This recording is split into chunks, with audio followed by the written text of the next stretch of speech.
Hi, this is One Piece Deep. Today, we're going to take a deep dive into Saint Figurlin Garling, the man who has newly joined the Five Elders. To get straight to the conclusion, I believe Saint Garling's ability is connected to shrimp. In the world of One Piece, where countless kinds of creatures appear, have you ever noticed that shrimp are strangely avoided? Today, I want to talk about that mystery. This suddenly becomes a discussion about kanji, but in Japanese, the word for shrimp, ebe, includes the character old. Shrimp are said to have bent backs and long whiskers, which is why they're associated with the image of an old man of the sea. Saint Figurlin Garling is a high-ranking celestial dragon and Shanks' father. Let me add a bit of context here. In Japan, an official product called Vivre Card is published. These cards contain detailed character information that doesn't appear in the manga, and fans often use them as the basis for theories. Back to the main topic. Although Garling being Shanks' father was revealed in the manga relatively recently, Japanese fans had already theorized that Shanks was a celestial dragon long before that. There were many reasons, but what made it decisive was Shanks' favorite food, listed in the Vivara card. Shanks' favorite food is actually lobster, and there's another character who also loves lobster, is Doflamingo. Why do these two like lobster? They share one major thing in common.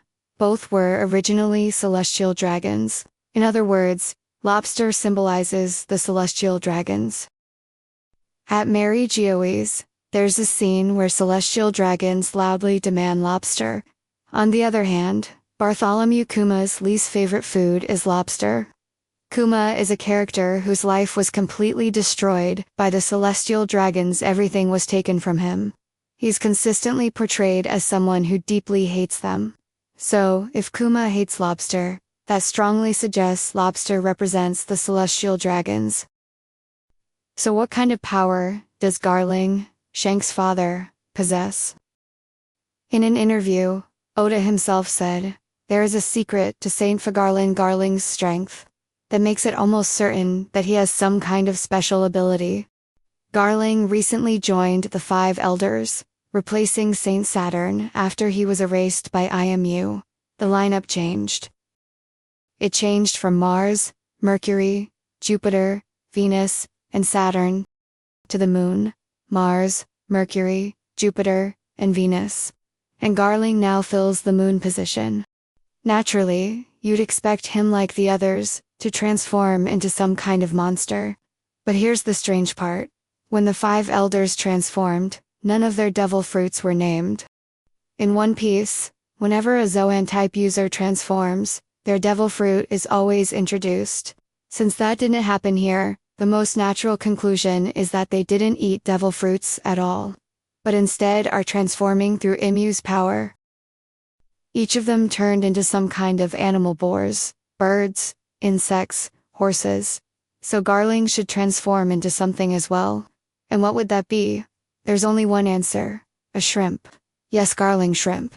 This isn't just wordplay based on garlic shrimp. There's a real reason behind it.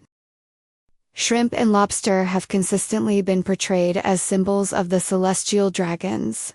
If One Piece were to end without ever fully addressing shrimp or lobster, then what was the point of repeatedly associating lobsters with the celestial dragons? Were they just luxury food? If that were the case, why not caviar, foie gras, or truffles? And think about Fishman Island. Oda-sensei introduced countless sea creatures: octopus, squid, but never shrimp. Crabs appear normally in the story, but shrimp are the only ones that never show up. Even Jiro with crab hands appears, and crabs show up in Alabasta, the desert nation, as well. Shrimp are literally the only sea characters that are never depicted. With so many different sea creatures appearing in the series, wouldn't you normally want to include shrimp too? It really feels like shrimp are being deliberately avoided. The only time a shrimp was ever depicted in the story was just once on Skypiea. And what's interesting is that it had the word God written on its head. The celestial dragons see themselves as gods who created the world. And the enemy of those gods is Nika, right? At the beginning of the Wano arc, where Luffy eventually awakens as Nika, he is woken up on the beach by a crab. And who's who, the first character in the story to mention Nika by name, has a strangely specific favorite food: crab paella. I found it odd how everything around Nika is so heavily associated with crabs. If Nika's side is symbolized by crabs, then it would be perfectly fitting for the opposing side to be symbolized by shrimp. By the way, crab is written as this in Japanese, and Nika is this. We should be seeing lobsters appear on the Celestial Dragon side soon. And realistically, the only character who could carry a lobster-related ability is Figurlin, Garling. Now that Garling has been appointed as one of the 5 elders, he has likely gone from being merely immortal to truly ageless and immortal. The 5 elders have never shown signs of aging. Their appearances haven't changed at all over time. Did you know there are creatures in our real world that don't age? Lobsters are one of them. By repeatedly molting their shells, lobsters do not undergo normal aging. In theory, they can only die by being killed or eaten. Lobsters don't age in the conventional sense. They continue molting and theoretically only die by being eaten. They are the perfect symbol of ageless immortality. Exactly what the 5 elders represent. The lobster. If you found this video interesting, please consider subscribing, and leaving a like. It really helps support future videos.